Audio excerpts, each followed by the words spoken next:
Church here, and welcome to the Game Grinder, and today I'm excited to bring you the Midwest YouTube Gamers panel from the Midwest Gaming Classic 2019. Now this is the third year we've been able to do a panel like this, along with Chris, the old-ass retro gamer. This is the second year with Jason of Corpse Flood Gaming and Musty Hobbit of Second Breakfast, and the first year with Captain Algebra and Taylor of Rising Blue Phoenix. Much like the subtitle says, this was a YouTube survival guide. Some basics to get channels going and how to kind of grow and support yourself. So before we get to it, I want to give a huge thank you again to Chris for getting this put together, along with my fellow panelists. And then a massive thank you to MGC, Dan Lucen, and Jason Seegers for allowing us this opportunity. And for you watching, I hope you enjoy. When you're finished, let us know how we did. And then as always, thank you very much for watching, and I will talk to you next time on the Game Grinder. All right, good afternoon, everybody. And now's the time that you've been waiting the entire con for, the Midwest YouTube Gamers Panel 2019. I'm Jason of Corpse Flood Gaming, and this is... I'm Tim from Captain Algebra. I am Musty Hobbit from the channel Second Breakfast. I am Chris Pico. I'm the old-ass retro gamer. My name's Taylor. I'm from the Rising Blue Phoenix YouTube channel. And I am Church from the Game Grinder. Yeah! Well, guys, why does our opinion matter? Hey, Tony. Do we really know what we're talking about? And who the hell are we? Yeah, so you might be wondering, who are these guys? We're not like angry video game nerds, so, to our credibility, it doesn't take a huge YouTube channel to know a little bit about YouTube. So combined, all of us together, we have 22 years of experience doing YouTube. None of us have been doing this less than 3 years. Combined views, we have 400,000 views, 1,600 videos, and total combined subscribers, 5,000. So we know a little bit. Not bad. So hear a little about us. We're curious to know who here in the audience has a YouTube channel or is looking to start one. Right on. About 50-50? So, Anyone looking to start one? Yeah, who here is looking to start one? Okay. Help you out. Yeah, I can talk a little bit about the minimum requirements you would need to start your own channel. It doesn't take much. You could basically just use your cell phone that you have in your pocket. It has usually the new ones have a decent camera, records very good audio, and it uploads directly from your phone to the internet. It's not a big deal. It's easy. You can even find editing software for your phone, all the way up to the higher end stuff where you could buy a DSLR, spend thousands of dollars. Not required usually unless you want to go professional, but it helps. And a decent computer with a decent webcam could do. That's exactly what I use. Mic, lighting, desk lamps work just fine, depending, as long as they're not pointed right at your camera. And a decent editing software program will do. A lot of computers come with them built in. You can get them on Humble Bundle, according to Musty here. During the wintertime, they sell them pretty cheap. Sony Vegas is a commonly used one. Vegas is what I use, and Humble Bundle the last 2 Decembers has done a deal for $20, and it's an entire it's an $800 set of software, and it works wonderfully. Macs usually come with iMovie, which I've used a little bit. It's pretty good. I use Final Cut Pro now. Not legal. And the one that commonly is used now is Adobe Premiere for the PCs. That seems to be the standard everywhere, including in Hollywood. So it doesn't take much. Just start filming things with whatever you have available. Yeah, I think one of the biggest things, a lot of people, we talk about the equipment you need. The biggest thing that you need to start a YouTube channel is an idea. And you'll find, and if you've watched your share of YouTube, like I'm sure that all of us have before we got into it, everyone is doing something. There's a lot of people who do exactly the same thing. And so what I would encourage you to do is find something that you are particularly passionate about or savvy about, because generally speaking, people can identify a lack of authenticity. And so if you're just doing content for the sake of fitting into a niche that somebody else does, but you're not in on it, people are going to see that. And it's probably not going to come across well on video. Having that idea that drives you is something that will also help your own motivation to create the content itself. You will see that at the outset, right, that you want to be making stuff that you believe in. and that'll make sure that you're looking forward to making that next video. You're looking forward to getting in front of the camera and editing, because all of that process takes drive. It's not something that just happens automatically, and I think everyone on the panel here will say that, it takes effort, and being passionate about what you do just helps with that motivation. And speaking of the motivation, we'll speak a bit about what motivated us to make our YouTube channels. Starting with me, I just started getting the Video Games Monthly box, and I was collecting a ridiculous amount, and I was watching a lot of other people's videos and their pickups. And I was like, that looks easy enough, and I'm super knowledgeable about games and crap, so I should probably try my hand at it. So I just set up my camera without even a tripod, just on a pile of books. We did our first terribly framed video, and slowly improving from there, and so when we got time, that's what we do. Yeah, mine's very similar to Jason. I started with Video Games Monthly unboxings because I saw a lot of other people doing the unboxings, and my wife encouraged me to do it. And then I started just with my camera on my phone, set it up on a stool with some books, recorded, and then I started collecting more games, and I did pickups, and it just kind of snowballed. I got to meet more people in the community, and I just want to talk about games and play games, and it was just a really fun place to be, so then it motivated me to keep making more content, and it's kind of where it went from there. Yeah, same kind of deal. I started off looking primarily at just a way to document and share my collection, and it's comical. There are people that are in this room who I know because of my YouTube channel, right? Because of this convention specifically, right? Like there are videos that I think a number of us have done specifically because of this show, and it's really opened up. And we'll get into talking about making friends and other stuff like that. It's a family gathering. That's right, for sure. Yeah, like my YouTube channel started to document my reclaiming my collection that I had to sell off in 2011 to when I lost my job, and it kind of snowballed and turned into something that isn't really about, well, it's still about games, but it's also about movies, because that's another one of my passions, and it's kind of turned into like a community type of thing. That's what I feel. Well, for me, mine started out with taking random clips and just splicing them together and trying to make some cool and funny stuff. Then we kind of gotten into more of interaction with a lot of the audience, trying to play stuff with them, and just trying to bring the whole community together as well.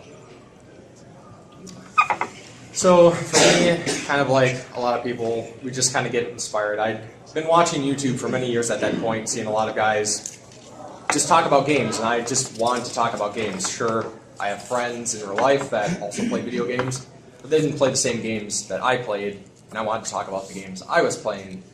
So seeing other people like 8-Bit Eric and Alpha Omega Sin, guys who just set up a camera, just talk vlog style, I was like, I can do that, and that's what I've pretty much been doing since then. Yeah, definitely. It's all about building community and meeting more like-minded and similar people to yourself who are just as passionate about games, especially, being from like a small town. I meet nobody who likes games as much as I do. They might like one game as much as I like gaming, but that's about it. So it was definitely more about like networking and making friends. And first way to do that was to get noticed, join groups and stuff like that. And we'll give you some tips on how to get noticed. First of all, I think the best thing to do is to select the kind of content that best suits you, and go from there. I can talk about this. Yeah, I mentioned the idea concept, right? And when a lot of us, maybe not us specifically, but a lot of people look at getting into YouTube, you just want to talk about video games. And video games is a broad topic. If you look at every single one of the rooms on this floor, and then you look at the rooms upstairs, like there is such a diverse thing that we lump into video games. So one of the things that you can really do, and I know Taylor, you were talking about like finding, you had a term for niche, like finding a niche audience. Yeah.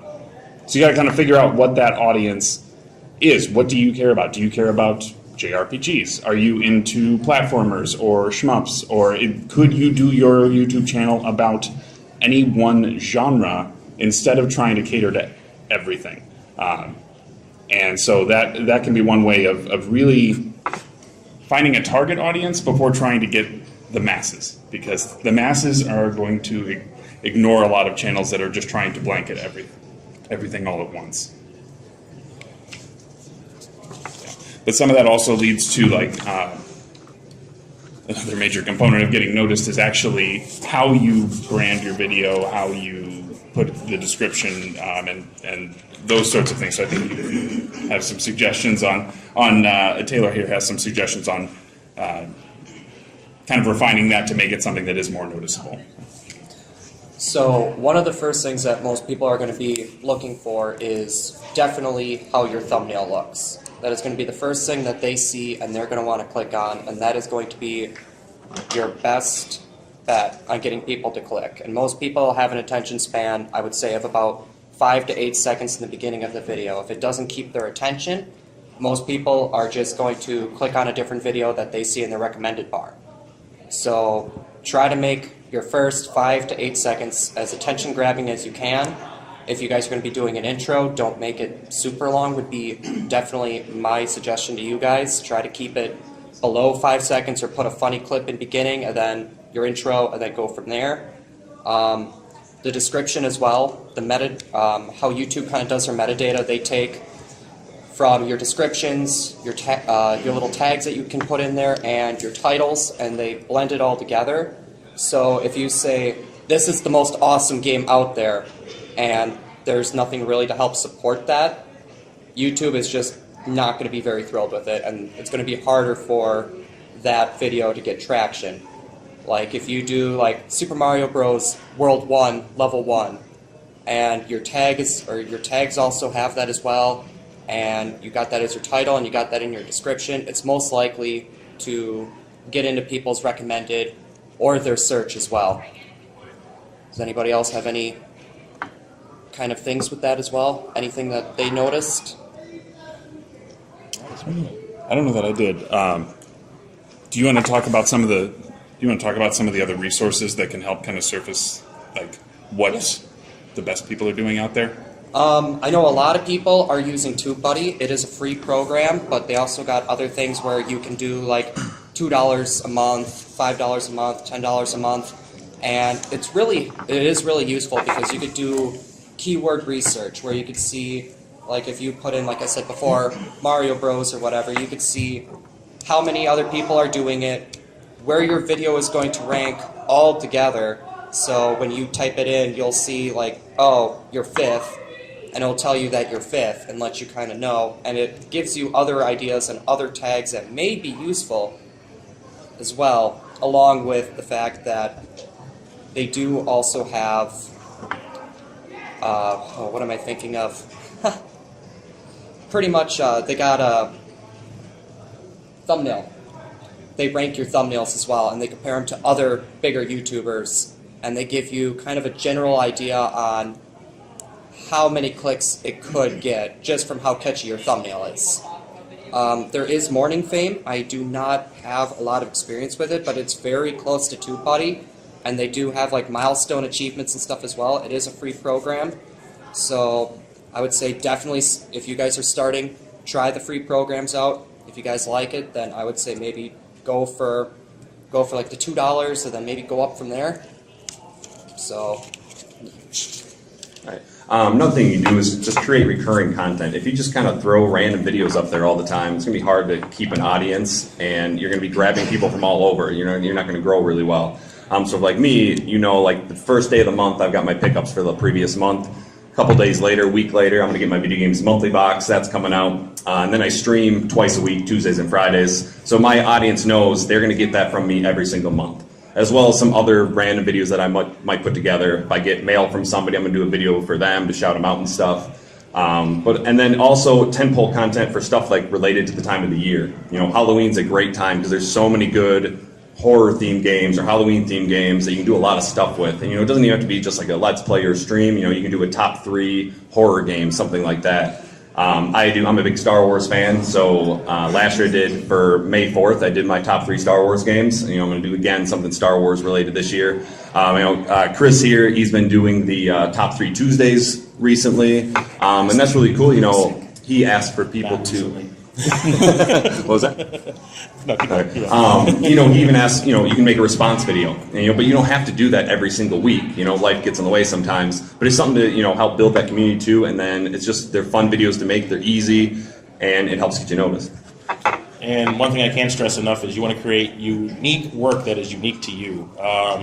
Like when it comes to my channel, I'd like to mix the games with the movies, and I don't really see a whole lot of people doing that. I mean, my breadth is pretty small when it comes to like the channels that I can follow and all that kind of stuff. But I know that people seem to enjoy that stuff so far, so I keep doing it. And you want to keep tabs on the type of things that are like trending right now. Like a lot of people like to talk about their Switch or the new hot game that's just come out, like Resident Evil 2 remake or Sekiro or something like that. And you don't want to get lost in the shuffle of all these people that are basically doing the same kind of video. So I like to say mix it up, do different things, try experiment. It helps immensely to keep you in the limelight and make you stand out amongst the crowd. And another thing that really helps is, you want to help build community, start doing collaboration videos with other YouTubers. There's small YouTubers, big YouTubers. I've found it very easy to get pretty much anybody that I've asked to collab because everyone wants to be part of the community, and it helps to share everyone's names out there and introduce other people to new channels they might not have seen before. And it's a lot of fun on top of that. So, and I've made a lot of friends because of it. Many of us are up here as a result of that.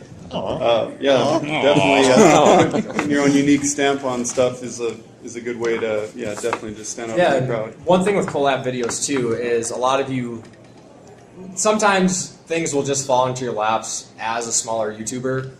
I don't know how many people here follow the Angry Video Game Nerd, but you might have seen his most recent video, the Aladdin deck enhancer. And because he was working on that, he had the idea of pulling in some other content creators to just have a little cameo in his video. And some of those content creators, one of them in particular, Candy's Game Shrine, she only had, I think she was below 1,000 subscribers when he reached out to her and asked her to be in his video. So you never know if you're open to something like that. Good things can come your way. And when she was featured in that, she might not keep all those subscribers, but she gained like 600 subscribers just from being in that one video, just for a split second, just for having her name in that description, and that's pretty cool.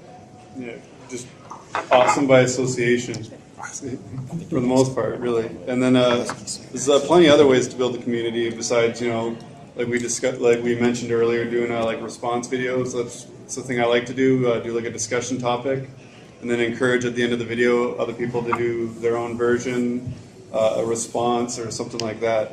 There's plenty of other ways to build a community as well. I think Taylor's got some stuff to say.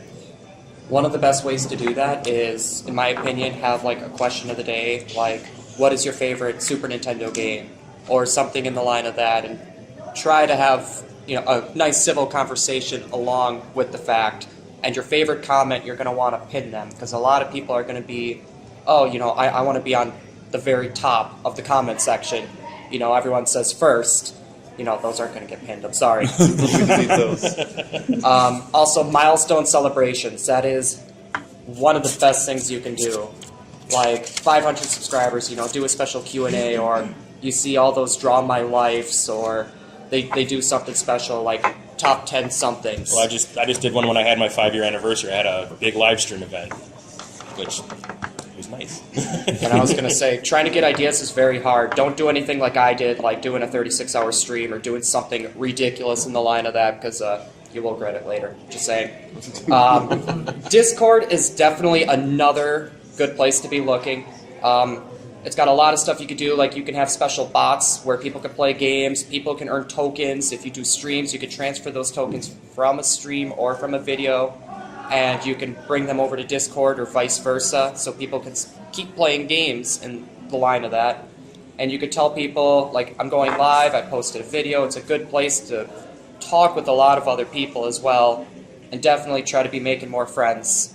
So it's free. I definitely recommend you guys giving it a jolly good romp. So definitely another one thing too is if you're going to be making videos and other stuff like that, you also got to remember what your audience is. Like if they're going to be like at the age of 10 and stuff, you also got to figure out what you're going to be deeming as appropriate and inappropriate. I know a lot of parents aren't going to want to hear or see their kids listening to a lot of bad words or anything on a video. You know, it's kind of a turn off for a lot of parents, and well, that's very understandable why. So yeah, that's pretty much all I got on that end. There you go, buddy. So, especially when starting out, there's a thing that you will see in a lot of places where people will share videos, where people are allowed to just share their videos. You'll see this thing, people saying, sub for sub. I'm going to post the link to my channel, sub to me, I'll sub to you. Don't do that. Never do that. That's going to go nowhere. But, at the same time, you want to get involved with other content creators. Follow the big people, follow the people you like, but especially in the kind of content that you're looking at creating, follow other YouTubers that are doing the same thing. It's a great way to get involved in a community of YouTubers. All of these guys, pretty much that's exactly how I met them. We were doing similar videos, we started watching each other's content, became friends with them. I don't watch their videos just because they watch my videos. That's might have how it started out in a second. I was like, oh, I'm going to check out this guy thing. He commented on my video, so I'm going to check out his channel. And things grown into friendships, and here we are years later, we're all friends. Now it's love. Exactly.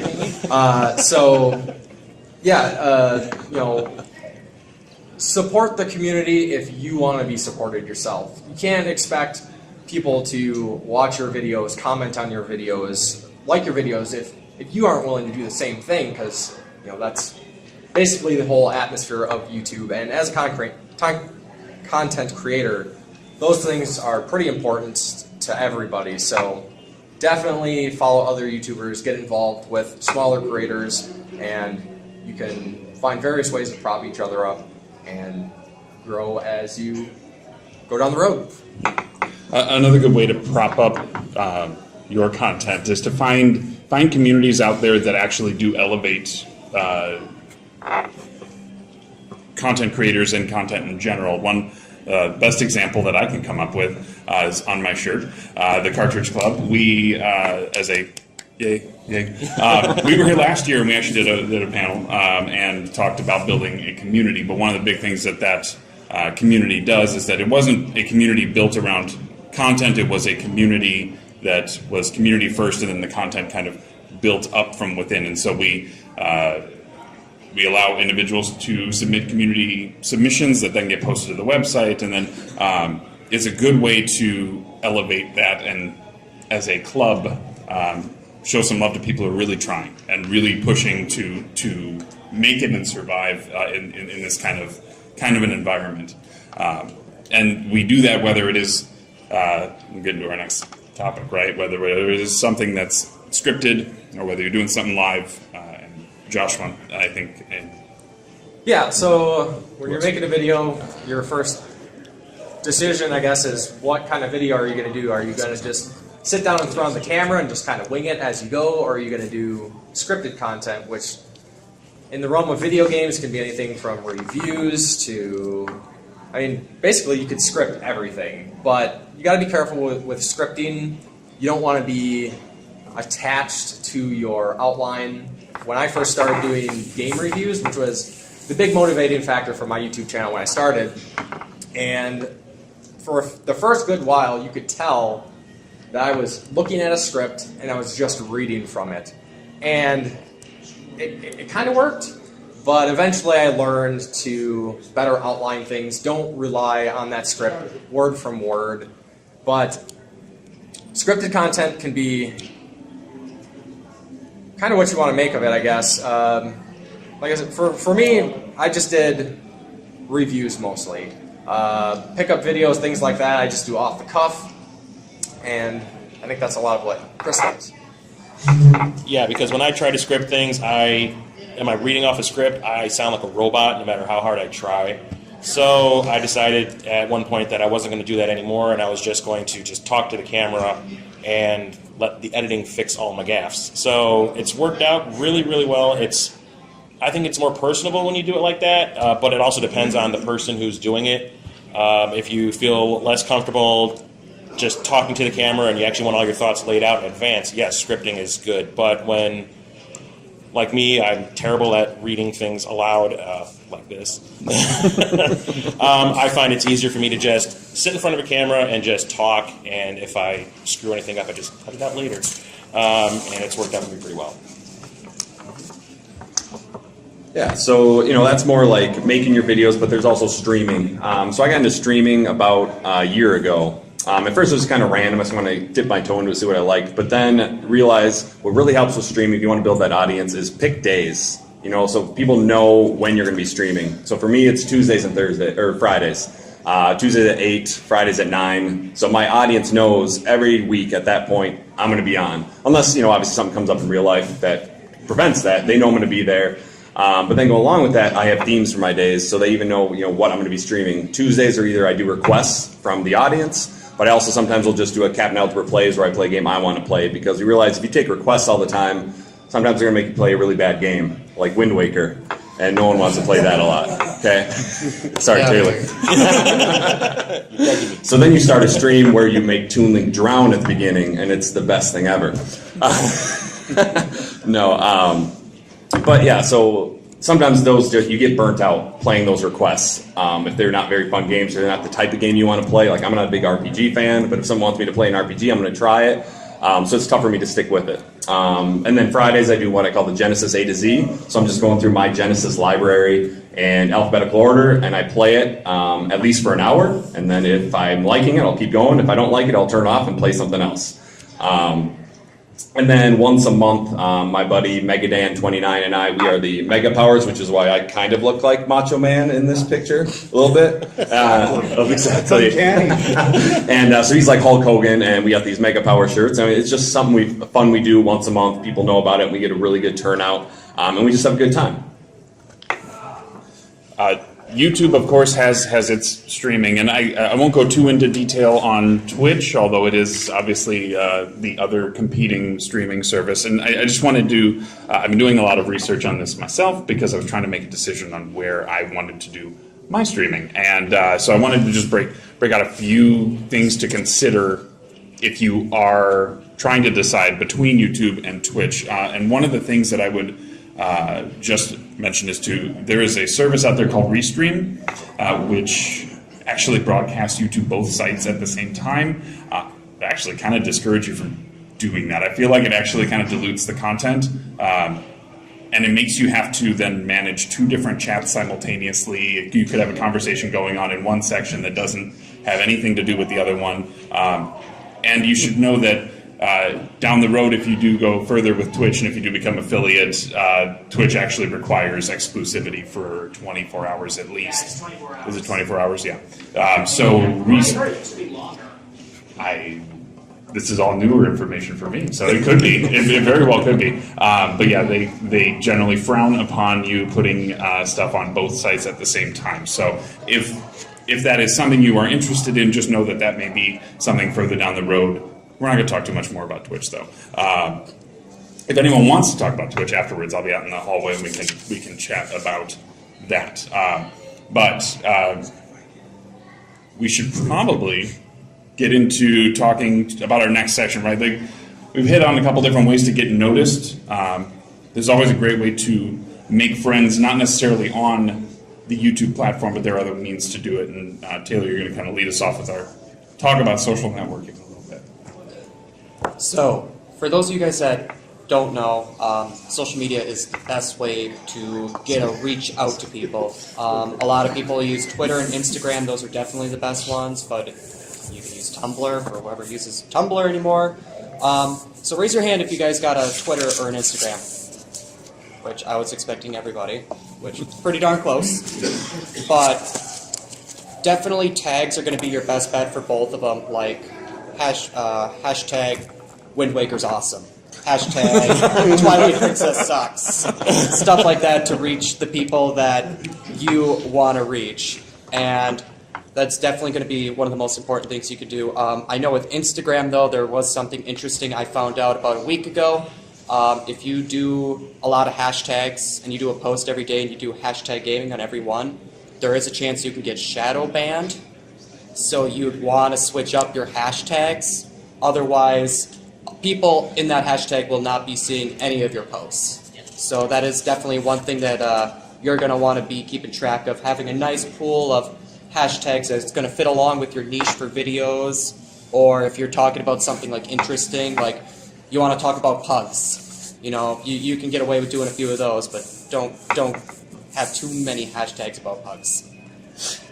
Definitely another way to be building a community and trying to gain viewers or gain fans is interacting with other people, like they were talking about with collabs, but you can also follow a lot of like other people on social media. Like if I follow Jason, if you guys don't see his,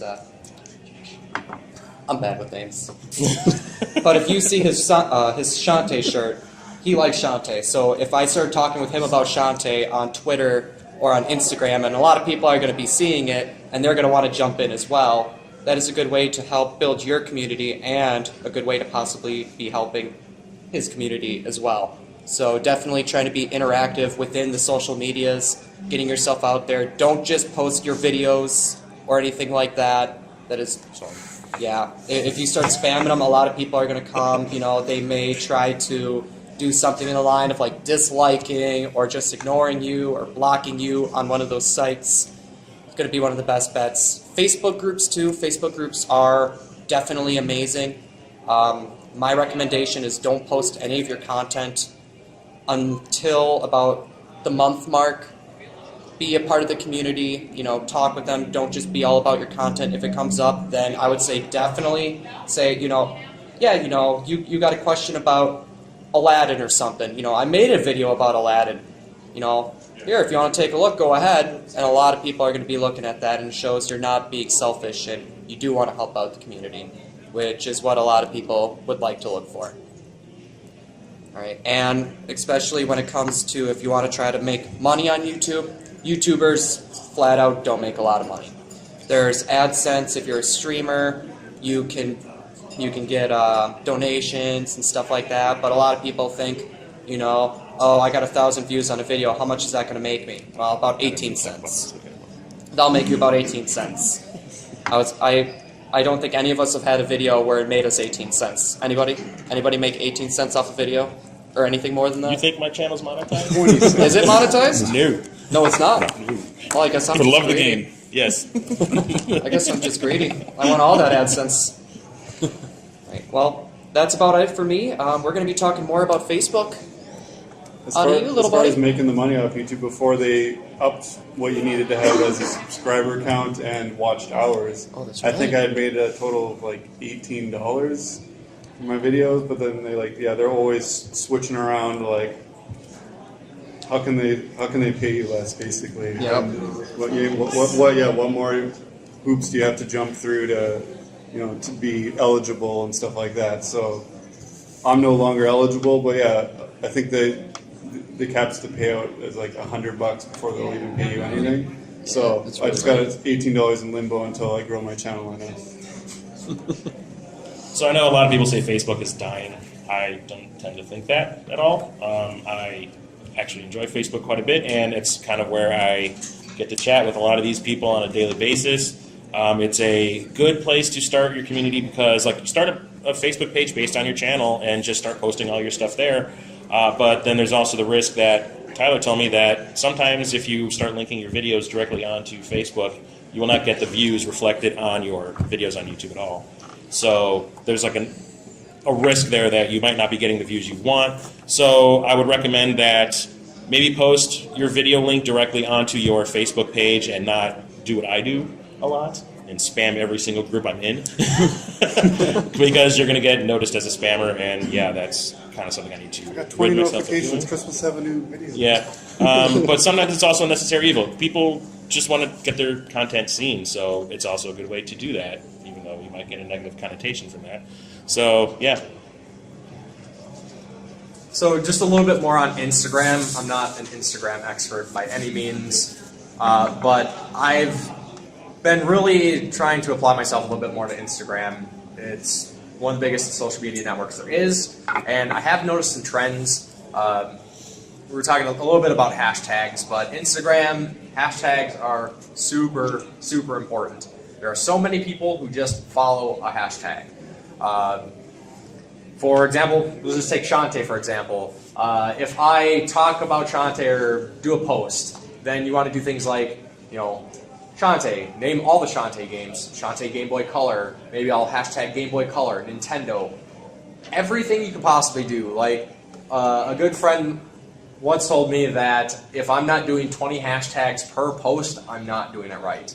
And I do notice certain hashtags tend to bring a lot more attention to random posts that I have. I haven't exactly got a rhyme or reason down to why certain posts with Nintendo might get more attention than other certain posts, but yeah, definitely make use of Instagram and definitely go crazy with your hashtags. Use as many as you can, but keep them relevant to the thing that you are talking about. You don't want to just start, like if you're not talking about Nintendo, you shouldn't be doing hashtag Nintendo, hashtag Switch, things like that. So stay relevant and use as many as you can. So now I'm going to talk about Twitter and tell you that everything that he said for Twitter does not apply. I am most prominent on Twitter as my social media, as far as with regards to my channel, and I find that too many hashtags clutters your message. And I think we've already mentioned, don't necessarily use Twitter as a billboard. I think a lot of the times people who are there following you on Twitter are there because they generally like you and like what you are talking about. And so if all it is new video, formerly I liked a video, that went away. Thank goodness. And if you use that platform more for the interactions, and then every once in a while pepper it with, hey, I put out something new, I think that generally works. But try not to overload your stuff with hashtags specifically. Engage with trending topics, follow other YouTubers, like I said, add a picture, add a GIF. You guys decide. And what? Peanut butter. Fight it out. Graphics. GIF, right? GIF. Okay. I still can't get it right. I'll get it wrong next year too. But the big thing, last thing on Twitter is that it's not a very searchable platform. Your content what you do on Twitter gets pushed out because people interact with it, because people like it, because people retweet it. It's not because people are searching for Shantae necessarily on Twitter. Other platforms certainly have different angles there, but that's about all I've got on Twitter itself. Okay. Well, we've talked about all the other platforms, and they're basically just stepping stones of how to thrive on YouTube. There's also other ways on YouTube to thrive on YouTube. We'll talk a bit about that. First thing, you want to make sure you avoid burnout and take care of yourself, right? I mean, it's fun to have the channel, but you yourself comes first. And so don't try to do too much at first. Create a realistic schedule, start out slow and just build it slowly and eventually get to where you want to be. Otherwise, you will get to some burnout, and that can end up being pretty bad for, depending on how bad it gets. Yeah, for sure. So burnout is real, and it is something that hits a lot of people differently, but it's good to be preemptive on this. Don't wait until you're dead to take a day off. If you need a break, take it. Some of the ways that you can do that is to buffer your content. What I mean is to plan far enough ahead that if you needed to take a day where you're not editing or not filming, that you can do that. And it won't hurt your schedule that you're trying to adhere to. But the important thing is to keep yourself in good health. It comes down to me, myself. Will tell you a really quick life story here, that back in October, I decided to take a little bit of a break. I really didn't say a whole lot about it, and I really, even to this point, haven't surfaced all of it, so exclusive. I was hitting some weird depression type stuff toward the end of last year. Some of it was around my birthday, blah, blah, blah, blah, blah. But I had moved last summer, and I think a lot of that was starting to weigh on me because I was trying to push hard to keep going. Sought some help. Counseling is a good thing. And I would encourage any of you to just seek out that kind of stuff if you're ever feeling like that. This community as a whole, YouTube, all of the social platforms, like, we're all friends here. We're all, support groups. And it's something where people will wait for your content. People like to see your content, and people will understand if you need to take time away. But yeah, that's most audiences. If your audiences isn't going to understand that, then there probably weren't a great audience to start. But yeah, and then even as a streamer, I take days off here and there. When I stream twice a week, plus having my day job, it can get pretty tough and get burned out quickly. So there's days I'll post on Twitter in the morning like, "Hey guys, stream is canceled," and the audience is receptive. They understand. They're going to be there for your next one. And like Musty said, if they're not going to be, then you didn't really want them as your audience anyways. Another big thing is have a good support structure. There's a group of friends that I talked to. We met on YouTube, but we have this app called Boxer. It's like a walkie-talkie app. You basically talk into it, and we talk all day long on Boxer. And it's mostly not about YouTube. We just talk about our lives and what we're doing. Bashing Wind Waker is always fun. But yeah, we're there for each other. I had a bad day. I mentioned Megadan. I boxed him, and we just chatted about it, and it just helps. So we're basically like family. We call each other family now. We're not just friends, and it's just good to have that there. Other creators who understand what you're going through. And they're there for you when you need it. And again, same thing with these guys. We talk a lot too. And it's just, it doesn't have to be about YouTube, doesn't have to be about games. It can be about anything that just helps you stay level and down to earth and can help prevent that burnout. I guess never mind. Sorry. Life finds a way too. So like I mentioned, day job, I'm an 8th grade math teacher.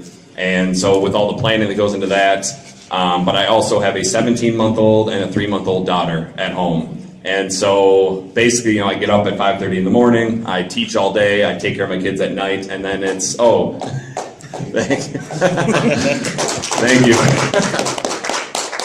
And then you get, after you put the kids to bed, well then it's, I gotta clean, I gotta actually eat dinner probably at some point, and then all of a sudden it's midnight, and I gotta go to bed, get 4 hours of sleep, and get up and do it all over again. Plus, do my YouTube channel. And so, there's just that balance. So just, for me, it's just a hobby. I get to YouTube when I get a chance. But I know where my priorities lie. And if my daughters need me, that's where I'm going to be instead of focusing on a YouTube channel. If I miss a week, I miss a week. I'll be back when I get a chance. I can add a hefty amount to that. Because as most of you probably noticed if you've looked at my channel recently, I haven't posted a video in months. Because, as Ian Malcolm would say, life finds a way, and usually it finds a way as a priority above your hobbies. I've got 2 jobs, constantly working, and when I'm not working, I have 4 kids. So I had to make a big choice in my life, where it was basically like, am I going to be, if I've got my free time, am I going to be just talking about video games, or am I going to be playing video games? So if I get a few minutes, it's usually just playing some video games. But lately I've been actually getting a little bit more time. The videos are on their way back. So you definitely don't put YouTube above the important stuff in life, because YouTube is fun, it's great, but it's not all there is, for sure. And anybody else have anything to say about that? Yeah. Besides that, I think that's about all we got to talk about. Is there any questions anybody has?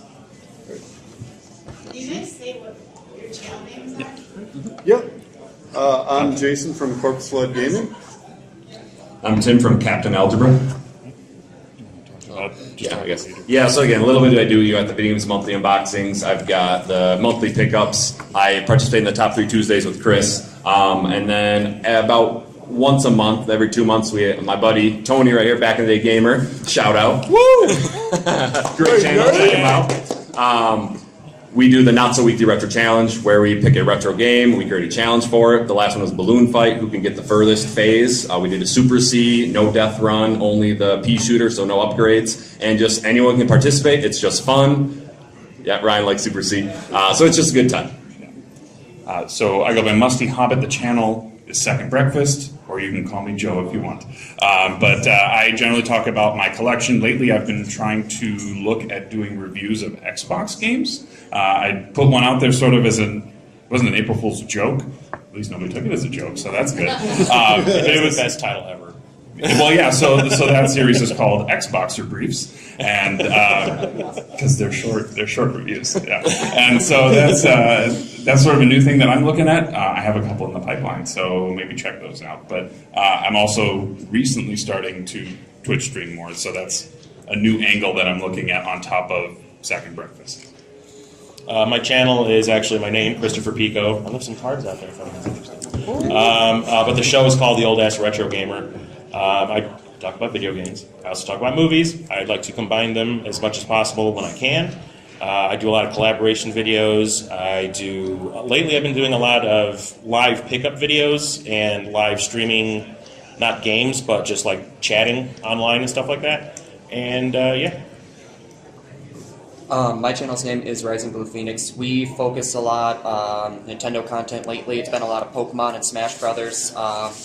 We are bringing back videos and streams of challenges. Last challenges we did was Kirby Nightmare Dreamland without hitting an enemy, and Legend of Zelda Ocarina of Time played with my feet, which is pretty odd, but that's what people wanted.